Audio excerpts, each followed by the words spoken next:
Show. The Off-Air Show, once again, is presented by the original light beer, Miller Lite. Legendary stories in the Off-Air Show start with a light. Here's to 50 years of Miller time. Mike Felger and Leroy Irvin from Hot 96.9. Appreciate it. And weekends with Cerrone Battle joins us here on the show. How you doing, Leroy? I'm doing pretty good. I'm a little bit tired, but I'm glad to be here. Okay. Tired because why? Because you're up at all this morning. Yeah. I was up, 4:30, haven't taken a nap. And then because of the big news that happened in my life last night. What happened last night? Last night I got engaged. And awesome. it was spectacular. If I could give you just a brief history. Yes. I was married for over 20 years. 20 years. 4 beautiful kids. I love them to death. I got divorced about 4 years ago. And to be honest, because I'm 46, I said to myself, man, I'm not doing this anymore. I'm just going to relax, have me my nice little apartment. I'm a minimalist, so there was nothing on the walls. It was all bare. It was just, just me. And then one night I came home and I was excited to watch a Netflix series. I don't remember what it was, but when I turned it on, I sat down on the couch and I said, I don't have anybody to watch it with. And that's when I knew I had to get back in the game. I met a wonderful young lady. Her name is Tina. We've been dating for 2.5 years, and it was just like, man, it's time. Okay, how'd you meet? It's time. So my brother and his wife, she's the friend of my sister-in-law, and we've kind of known each other and seen each other around, but because obviously there was no interest and we weren't talking, I was married. I don't do that. I don't play games. I don't do that. So that's what happened. But then my brother and his wife, my sister-in-law, had a anniversary getaway thing. We went to Rhode Island. I forget where we went. It was a real uppity place or whatever, but it was cool. It was nice. I can't wait to go back. So we went there, and I was the only single guy. She was the only single young lady. Mm-hmm. And so we naturally gravitated towards each other. We went to the beach one day. I said, all right, let me walk her back to the car. Something in me said, get her number. And I refused to do it. I said, I'm not doing it because I'm over relationship stuff. I'm finished. I got in my car and went home. She sent me a Facebook message about something that we had talked about. And it touched me. I was like, you know what? She's thinking about me. And she was paying attention when we were talking. And so I said, you know what? Here's my number. Let's talk. And we've been talking every day since. And now we are engaged. How'd you do it? First of all, was it a surprise to her? Yes, it was a surprise. Okay, so you didn't go ring shopping or anything? No. We had went past a ring shop and we just went in and I took mental notes. I took a lot of mental notes. Because I've always had an issue with the people that go ring shopping with the fiance before they ask them. Like, oh yeah. That is so uninteresting to me. It was literally like, oh hey, I like that. Oh, that's nice. Oh, okay, all right, so let's keep going. Maybe a little tongue in cheek because you're both older and you've been dating for a while. It's like, well, that's a nice ring. Like that's different than we're going ring shopping for the engagement. Oh yeah, we didn't do that. Could you be more boring or like so it's got to be something close to a surprise. Yeah. How'd you do it? All right. So specifically, what I did, this is crazy. So her father lives in North Carolina. I'm going to try to sum this up as quickly as possible. Her niece is graduating. Did you ask the father? Did you call the father? I did. I called him. Good for you. I called him. I'm old fashioned. Yeah. I do it that way. So her niece is graduating from college. And so her father, who lives in North Carolina, was coming up. And so I said, all right. Now I've had this ring for about a good 3 months. I said, I'm going to wait until her father comes up here. And long story short, I called the Pru. Maybe I shouldn't be saying this out loud, but the prices were ridiculous, so I didn't do that. Anyways, I called, oh my God, Mystique at Encore, okay, and set it up. I told her that we had a meeting. I was meeting with somebody from, I said NBC Sports, and so we were going to have a meeting, and I said, I need you there as my support, and I need you there. So I set up, I had a reservation for 7:30 for a table of 4. We get there. Mind you, also had a reservation for 18 because family members and stuff were going to show up. Anyways, we get there at 7:30. I'm acting like I'm sweating. I'm nervous. I don't know what to do. I have my coat with me and the ring's in my coat pocket. She's like, put the coat up. And I'm like, I can't. I'm nervous. Were you really nervous? No. You weren't nervous about it? Not at all. Oh my God. That's how I knew I'm like, yo, this is the right thing to do. So no nerves. I've been married twice. I was married once, just for Really? a short time, but both times I shat my pants. I was so nervous. Why? Asking is a very nerve-wracking day. I was all set. Okay, so you were so cool. You were able to play act nervousness. Yes, like you were nervous for the NBC meeting. For the NBC meeting, right? And so she's hyping me up. Hey, this is what you need to say and all this stuff. So, anyways, my sister-in-law is a part of helping me get everybody together. So she's texting me, "Hey, we're here. My kids were on the way." I said, "All right, are they here yet?" She said, "Yeah, they're 3 minutes away." I tell Tina, I said, "Listen, you know what? You're right. I just got hit up from these people from NBC. They're saying they're running a little bit late. I got to go put my coat up because that's the right thing to do." I go out in the hall. My kids are there. Family starting to show up. I take the ring. I say, "Listen, I'm going in there. 30 seconds later, you guys come in and follow me, and you're going to see it all go down." I go back to my seat. I'm sitting, and I see the top of my brother's head, and I know they're coming. And then she was telling me, she was hyping me up again. And I said, "You know what, T?" She said, "What?" And I got down on my knees and I proposed to her. She was in total shock. And as I'm proposing, this crowd of family is just forming around the table, which was beautiful. And she was in such shock, she forgot to say yes. And they were like, "Oh, are you going to say?" She's like, "Oh, yes." And I put the ring on her finger. And then after that, we moved from the 4 table to the 18 table reservation, and we had a beautiful time. I didn't get home until 11 o'clock, got up for work, went to work, haven't had a nap, and now I'm back here with you. Leroy, great job. Appreciate it. With the presentation. That is tremendous. Appreciate it, man. Congratulations. Yeah, thank you so much. That's great. Thank you. Okay, so you're back in the game. Back out of the game, I guess. Yeah, out of the game. Did you date much, or? Yo, believe it or not, I'm a one-woman man to the point, even when I was single, it was like, I'm not really in the mood for dealing with anybody. Yeah, I hear you. I just, it takes a lot of energy. I have work. I'm trying to accomplish things and reach some goals. And relationships can be draining if it's not the right person. So I was all set, and I just waited. How old are your kids? Okay, so my daughter, she's 24. My oldest son is 22. My second son is 20, and I have a son who's 16. Okay. They're obviously 16. all on board. They're all on board. Awesome. That was the best part of it all. The smiles, the hugs, I'm so happy for you. It was beautiful. It was really, really beautiful. Don't make me cry, Phil. Where's the wedding? Where's the wedding? We don't know yet. I'm letting her handle all that stuff. She a Boston girl? Yes. I don't want anything to do with it. Just as long as it doesn't get too outrageous and you start hearing arguments about whatever. I just tell me what tux to get, where to show up.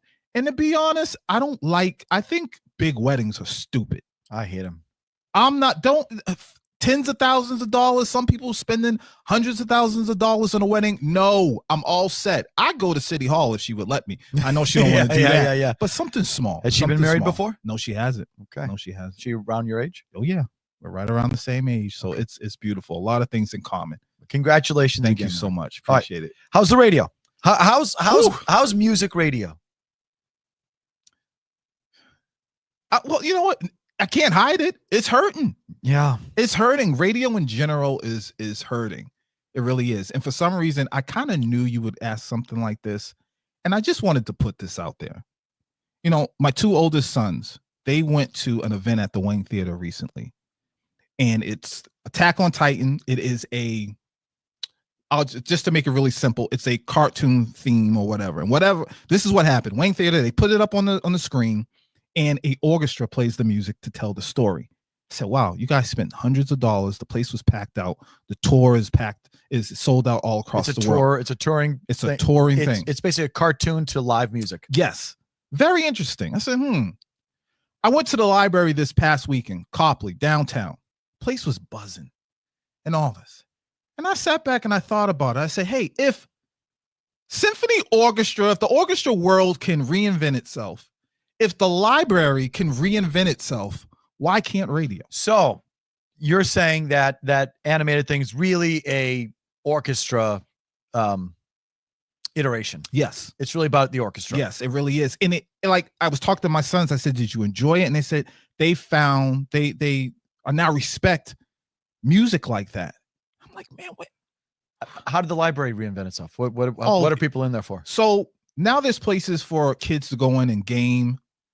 You can rent things out of there, videos, stuff like that. But then you have restaurants, bars, things of that nature that are in Really? there. Oh yeah, you should go to. It's really, you know, check it out. Yeah. That's my point though. A lot of people said, "Oh, library's dying." Yeah. But again, the point is, if those two things that a lot of people said were dying or were dead were able to reinvent themselves, why can't radio? Why can't radio? And I think part of I don't have the answers, but I think we got to get young people involved, like really, really involved. And they're interested because they stream, they do all that stuff. There's something with conversation and audio. They love it, but we gotta figure it out. Right. There is audio is not dead. Yeah, it's not dead. Audio's the not podcast dead. world, obviously. Yep. Exploded. Yep. So it's not audio. It's something about the radio. And when I say audio has exploded, podcasting is, you know, the spoken word on podcasting has exploded. Mm-hmm. The music stuff is just fractured. Yeah. But it's interesting. I was talking to someone who works adjacent with Little Nas X. Okay. For some reason, did photography for him. So he would go on tour with them. He's also done tours with other. He photographs, becomes personal photographers for some music acts, or is the official photographer for the tour of some music acts. And you know, I was talking to him, and he, you know, I told him I did radio and all this, mm-hmm. and it came around to the fact that he said the most important thing for these artists is still to get radio play. It's not, you know, I said isn't it all about downloads and all that shit on Spotify, and in that all that matters? He says, well, yeah, but it starts with radio play. They all want to get radio play. If you get radio play, that's the ticket to be downloaded on Spotify, and it's radio play is still the most important thing. Wow. Which I said, well, how? But the listenership on music radio keeps going down. Like, how does that? And so, do you feel that? Like, is that news to you? That is news to me. We're missing. There's some connection we're not making, and I hope, and I would love to be a part of the process. But I hope overall radio, and I'm not just talking about Boston. I'm talking about radio in general. Somehow some great minds can come together and figure out a way to make that connection, because it's possible. You can't tell me that young people will go and listen to the symphony orchestra, right? No way. Or would enjoy going to the library when they have their computers and stuff. No, it's happening. We got to figure it out. Yeah, I mean, I think especially the spoken word, the live and local immediate thing does not exist on the internet, does not exist in podcasting. Right. And that's just like, I just think we're a unique product. Mm-hmm. And you don't have to fucking log in or download or dual authenticate or subscribe or any of that dicking around that you have to do to get all this stuff. You have to turn your car on. And then all of a sudden you get live, local, interactive programming about the thing that's happening right at that moment where you live. Yeah. I still think that is a unique product that exists nowhere else. Yeah. And it would disappoint me if there's not a market for that. You should be on the council. I mean, I should. I believe strongly in the product. I really, really do. I do too. There are times, if I'm going to be honest, there are times where it can become repetitive and you're like, oh man, but then there are still times both down the hall and here at the Sports Hub where I'm like, that's why I fell in love with this. There's that passion. There's the love. This is what it's all about. And so it's alive. It's kicking. It might be, on life support in some people's eyes, but I believe there's an answer. We got to figure it out. Some comments. Dave says, is Leroy now coaching the Red Sox? No days off. Is he fucking Cora? Did you talk about this? No. I haven't been on air since that happened. Cora's daughter graduated from Boston College at 10 a.m. Okay. Yesterday, and he missed the game that night. Well, I mean, Boston College down the street. Yeah, I get that, but Felger, you know that there was a good chance there was a graduation party or something like that. He had to be with his daughter. I mean, okay. Well, I'm just that's a new thing. Like 10 years ago, that would be you would never even think of a manager or a player missing a game for a graduation. Maybe a bereavement and a day at most, or your wife gave birth like for a day or a game. That it feels like a totally new thing. But that's what he's referring to. Like you got engaged. Yeah. You came to work 5 hours later. Absolutely. So but if I'm going to be honest, and I'm wondering if you have a little bit of this too.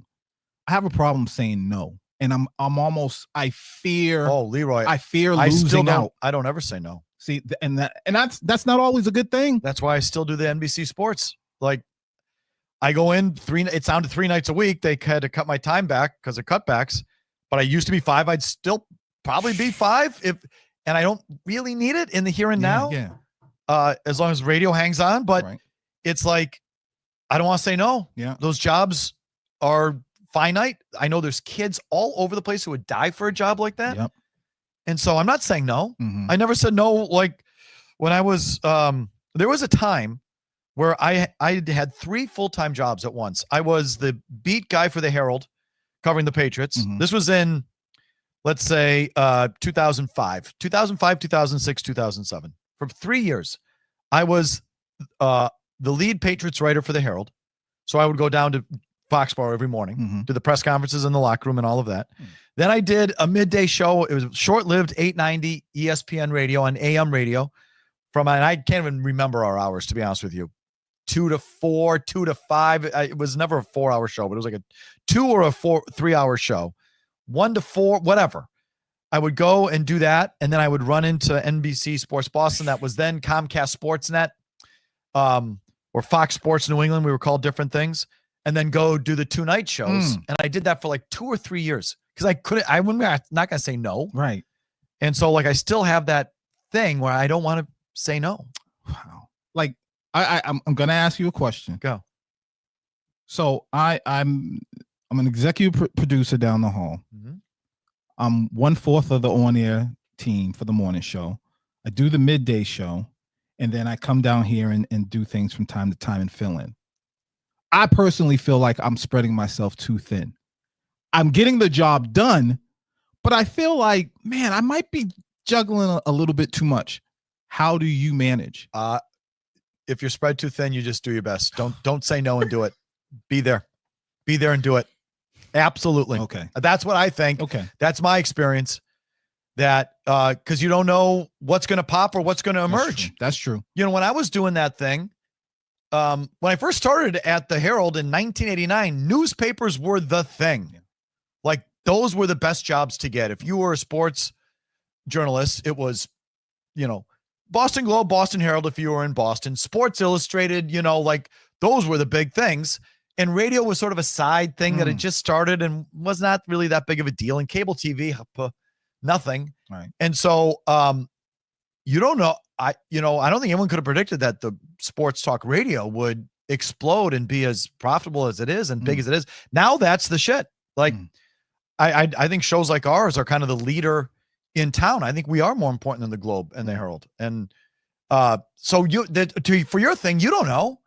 Morning radio, hip hop music, sports talk. You don't know what's going to pop and what's going to happen and what's going to emerge. Just keep doing it. I just keep doing it. Okay. Leroy, when did you start in radio? You're 46. I'd say about a good 20. My journey started about 20 years ago. So what were you doing at the time? So at the time, I'm a musician. Okay. And I was working for Universal Records. And I was doing engineering. Universal Records? Yes. Which is not Universal. It's not NBC Universal. No. Universal Records. So I was doing engineering. I lived in Atlanta for a while doing this stuff. Okay. Engineering, production, things of that nature. And while I was down there, and this is funny because of all the Diddy stuff going on, let me tell you, I sort of saw little glimpses and hints of that stuff. Really? And that's not what I'm cut from. I'm a church boy. Yeah. And that's where I come from. And one day I was in the studio and I'm setting up for a session and I looked under the console and I saw a toy gun. And I'm like, man, who's bringing their kids around this mess? This is unbelievable. And then I said, wait a minute, that's not a toy gun. That's a real gun. And that was the moment I said, you know what? This isn't for me. This lifestyle isn't for me. Yep. So I left my family. We moved on up. We got out of there. But while I was down there, I remember driving around. You're from Boston, right? I'm from Boston, born and raised. Driving around, and it was this show called The Two Live Stews that were in Atlanta. Yeah. And I listened to them every day, and I was cracking up. And then I said, wait a minute. I can take my production skills, and I have a group of friends and family members that I could do a sports show with, and we could talk. I was gonna say that was a big show. That's a sports show. Yes, that's a sports show. Yeah. So are they still on? I don't know. Doug and Ryan Stewart, and I heard that they kind of they didn't. Something happened. They were pretty big. They were pretty good too. And this is where I hit up Cerrone and say, "Hey, we talk on the phone every day about sports multiple times. Why aren't we? Let's get together. I'm going to take all my music production stuff, and we're going to set up a podcast." This is when podcasts were first starting. This is 20 years ago. Oh yeah, and nobody cared about it. A little after, I say like 05, 06. Okay. So yeah, 20 years ago. My God, time's flying. So all my music equipment, my brothers, they come in, Cerrone's there, I'm there, and we just I think we met twice a week, Wednesdays and Fridays, and just doing podcasts. And then from there, it just kept growing. We ended up being on a pirate radio station. Hey, it is what it is. And we were doing a Sunday show called Play Action, which surprisingly got a really good reaction. And so we did that. And then this is a story about shooting I don't want to say shooting my shot, but betting on myself. I had gotten a job working at a halfway house for prisoners, and I couldn't do it. I went to the interview, I killed it, and I walked outside and I said, "Dear God, I can't do it. These guys are grilling me up and down already. If I'm supposed to be doing something else, give me a sign." I get a phone call from a young lady named Jill Strada. At the time, she was the assistant program director at Hot. Say, "Hey, we're looking for a board op. You won't make a lot of money." How'd she have your number in the first place? Okay, so I have a friend named Shonda who did this sports show with us. Yep. They were connected. "Would you want it?" And I said, "All right, God, I asked for the sign. I'm taking this." Mind you, the other job had great benefits, good pay, board all op that is stuff. Tough. So I had to tell my family, I'm not doing that job. I'm going to bet on myself. I believe in what I have, and I'm going to do the board op. Then after that, executive producer became available. I went for that, got that, and it's just been on since then. And I've been down at Hot for 11 years, I believe. Okay. Yeah. So you're the executive producer of the show? Yes. And I'm sorry, I've never been down here this hour of the morning. Right. Are you on the show, or are you behind the glass chiming in on the show? I'm the executive producer. Is this a bone of contention? No. Because you gave me a look. Because Jimmy Stewart's our executive producer. Yes. And he's on the show, but he's running the board and behind the glass. I'm the executive producer. I have no assistant producer.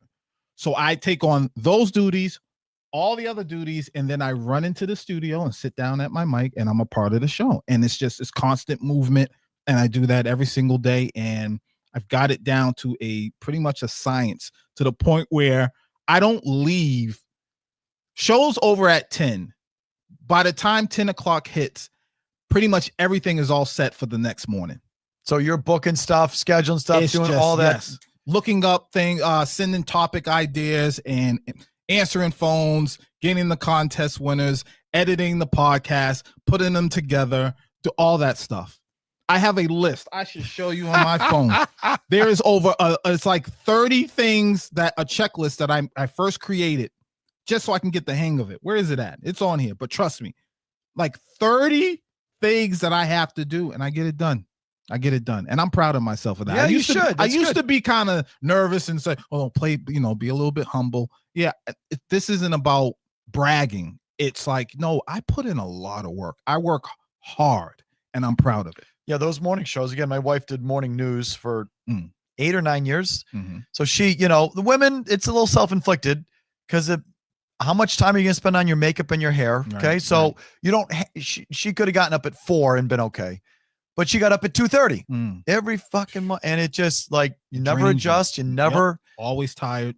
You never adjust to it. It's never normal. It's never right. It never feels good. Yeah. Never does. And people would think that you becomes part of it. No, never. Right. Never. And before I forget, let me just shout out Ramiro Pebbles and Melissa. That's the crew, the Get Up crew. Yeah.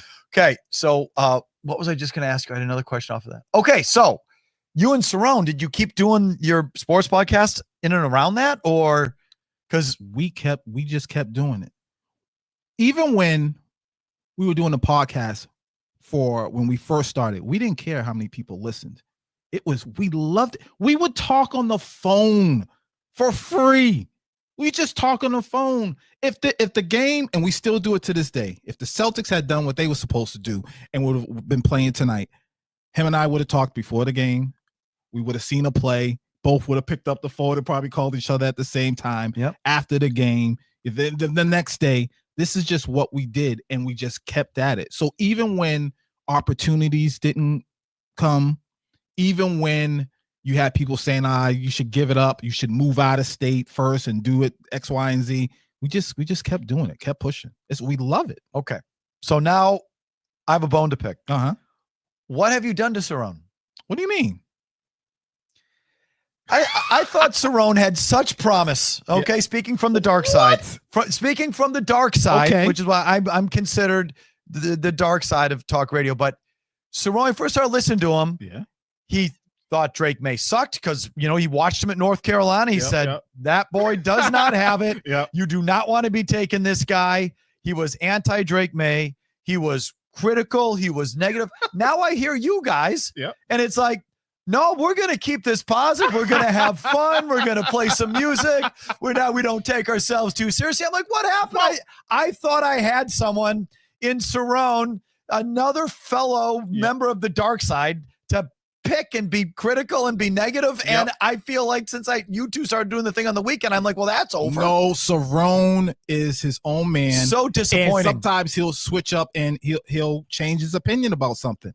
But when you talk about, what happened to the dark side, I'll say this, Felger. See, now he's a big Drake May fan. I'm like, why'd you give up on that? Because he saw him live. He saw him in person, and he chose to change his mind. Stick to your guns. I can't even speak for him. I understand what you're saying, but I can't even speak for him. But as far as you, Felger and Mass, a very successful show, and I think it's phenomenal. Felger, you don't want too many of yous running around. There's too many already. I don't agree with that. No, you don't want. No, if I want to hear you, if I want to hear what you guys, the Felger and Mash, I will tune into you. I don't want anybody else. I really don't. I believe as an art form, sports talk radio is at its best when it's critical. And I use it. People have heard me talk about this here many times before, so sorry if you're going to have to hear this again. I think there is a difference. There is a nuance between critical and negative. And I know sometimes we're negative and not critical, and it's hard to find the balance. But ideally, to me, you're a critic. Yeah. And everything's looked at critically, not negatively. Oh, they suck. They're going to lose. That's negative. Right. Critical is, they lost, and here's why. And let's really look at why they lost. Yes. And I think sports radio is inherently at its best critical. People generally pick up the phone when they want to complain. Yes. And it's more interesting when they complain. And I hate talk shows where the host shames someone for being critical. It's like, no, you're here. I think this is my view of it. Yes. That the talk show, a good sports talk show, is here to feed and serve the fan who's been critical. Yeah. And wants to complain. We're here for you. Okay. You're not there to shout it. This is what I think happened to EEI way back in the day. Okay. EEI was brilliant when it was the Fellowship of the Miserable. That was awesome radio, I thought, with the Red Sox losing and people complaining and just being miserable about the Red Sox. That to me was brilliant. When the team started to win, and certainly the Patriots started to win, and anyone who would call up to complain about a draft pick or a play call in a game, they started to get it shouted down by the hosts. What do you want? They've won 3 Super Bowls. Is that not good enough for you? I'm like, Glenn, Pete, what are you doing? That caller is there to complain because that's what you do on sports radio. It's there to lodge complaints. We're the complaint box. And let the people be the people. They want to complain. Yeah. And so I've always felt to me, that's what I want to hear. I have to defend Cerrone and I. And Cerrone's gotten way too positive. No. I think you've ruined him. No, I haven't. I think you've taken him down the road of positivity. No, I haven't. I think our approach is different. But if you different listen, than us. Yes. And I think that's everyone's, I'm glad that everyone does things a certain way. Cerrone, if you listen, we are critical. It's just our presentation. We're not, the Drake May thing, you can have that one. But when a team deserves, when the Celtics deserve the heat that they're getting, we didn't get on and say, give them a break. They won last year. And no, we sat there. I think the last time we were on, we sat there and pretty much were calling for Joe Mazzulla. Like, that philosophy is garbage. And it might just have cost you your job. Get this guy out of here. So I missed last week. Well, listen, you missed many weeks because I'm telling you. I hear too much happiness. Oh, stop. Don't mistake happiness in a return because we play a certain song or a beat for the entire show being that way. Trust me, I'm just busting. It is not. Yeah, it's a good show. I'm kidding, but I thought Cerrone. So his stuff on Drake May was great. Yeah, just like everyone's all geeked up for Drake May, and he's like, and guess what? I watched this guy, and then he went to his personal workout. Yep, I remember the day too because he reported he called us from the workout. Yep, he's like, this boy looks pretty good. I'm like, why? Don't give up on the other thing. What are you doing? And guess what? He called me before he talked to you guys, and he said, he's like, everyone's impressed, and I've seen some things, and I'm like, hey, I didn't know you guys were going to react like that. He changed his opinion. I don't know. I am mostly kidding. Okay. Yeah, mostly.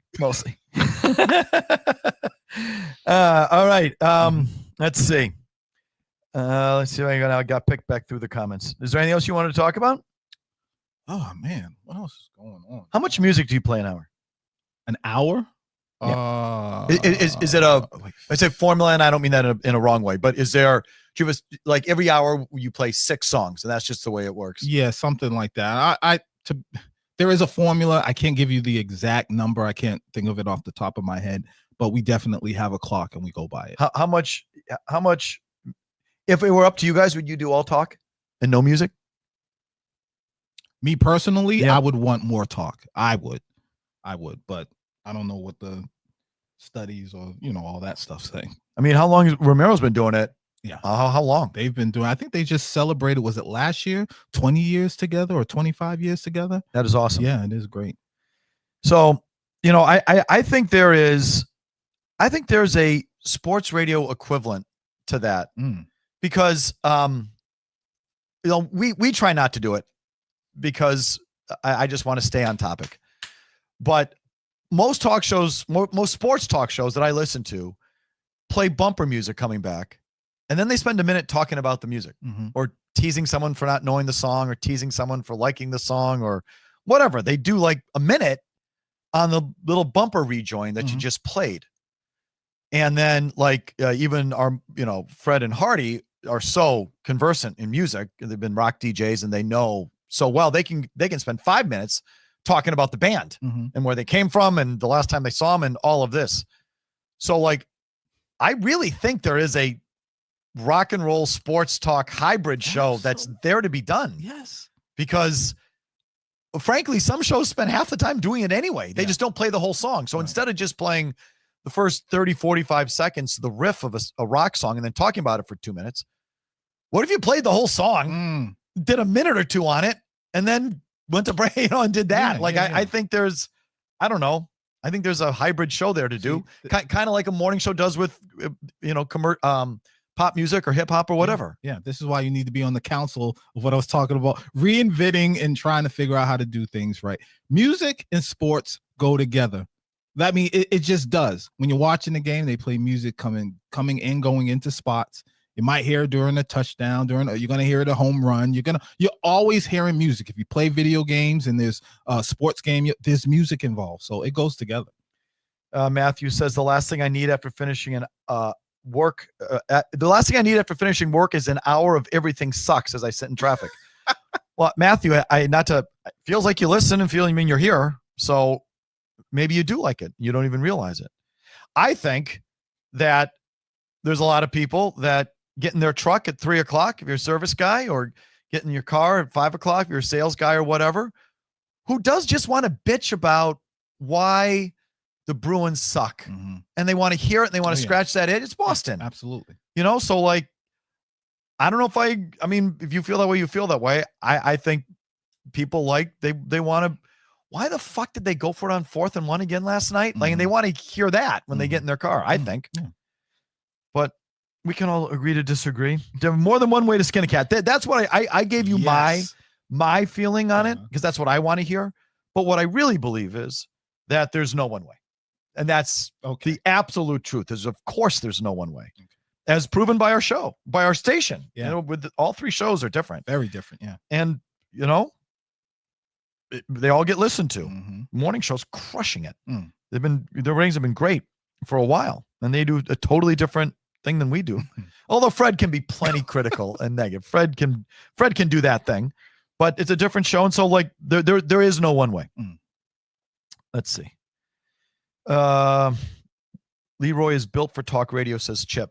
Really? Would you rather do 4 hours of talk or do your morning hip hop show? 4 hours. 4 hours of talk. Yeah, I would. 4 hours of sports talk. Yeah, absolutely. And I love, and this goes back to when I was saying I feel like I'm spread a little bit thin. If I had to just focus on that, I feel like, no, I know I would be able to give more to it. Take Cerrone and I with our show. The way I describe it is, and this goes to anybody, if you're working with a team, take some notes from this, because I'm telling you it works. The great thing I believe about Cerrone and I is that we both know our strengths and weaknesses, and we're cool with that. The way we do our show, it's basically, I'm going to use Rondo as an example. I'll set it up. I'll dribble it around. I'm not trying to score. Yeah. But when Cerrone cuts to the basket and I see this alley-oop, there you go, take it, slam, make the crowd go crazy, because he has he's very opinionated. He is. He believes in what he's saying, and I don't need to fight with that or try to compete with that. That's what he does. I'm on the creative side. I might make you laugh a little bit. I'm a very emotional person, so you'll get that part from me. But you gotta really, really know who you're working with, trust one another, and be okay with that. Sometimes you're not going to be the lead. Yeah. Some topics you may not have anything great to say. Don't force it. Sit back and let the other person cook, and vice versa. So yeah, I wanted to put that out there too. So what's the regular slot? What's the regular? Do you have a right on the weekends? It is all over the place. It's all over. It'll be 9 to 11, and sometimes 2 to 5. Right. Regardless, it's so much. You guys on this week? No, we both couldn't do it. Memorial Day weekend. Yeah. Cerrone's celebrating his anniversary with his wife. Okay, congratulations. And, yeah. Cerrone, we've known each other since it's cool, like kids. Yeah, awesome. Yeah. Leroy, thanks for coming in. Thank you, man. Okay, Leroy Irvin, 96.9 in the mornings, weekends with Cerrone Battle. Again, we appreciate it. Appreciate you. Okay, Thank we're you. back at it. The Off Air Show next Wednesday. I don't know who's on. Probably Big Jim. Otherwise, we'll talk to you then.